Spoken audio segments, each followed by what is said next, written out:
2 minutes pour comprendre. Aujourd'hui, hypertension, quelles sont les causes de l'hypertension? C'est la question que je vais poser au professeur Jacques Blacher. Jacques Blacher, vous êtes cardiologue à l'Hôtel Dieu à Paris. Quelles sont les causes de cette hypertension? De temps en temps, l'hypertension artérielle est une maladie qui est secondaire.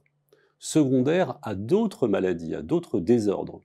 Par exemple, si vous avez des problèmes thyroïdiens, soit un fonctionnement en excès, soit un fonctionnement en défaut, eh bien, vous risquez plus d'avoir de l'hypertension artérielle.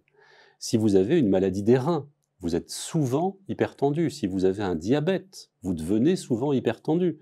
Et puis, il y a d'autres causes qui sont plus rares, comme un dysfonctionnement de certaines glandes, comme les glandes surrénaliennes, ou alors des maladies des artères qui vont elles-mêmes générer de l'hypertension artérielle.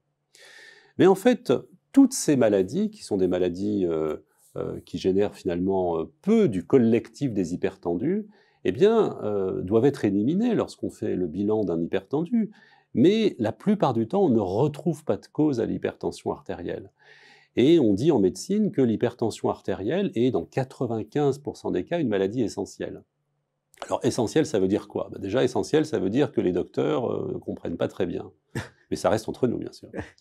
Et puis, ça veut dire aussi qu'il y a tout un contexte d'environnement qui va générer de l'hypertension artérielle. Lorsqu'on était chasseur-cueilleur, homme préhistorique et qu'on mourait relativement jeune, il n'y avait pas d'hypertension artérielle, ou exceptionnellement.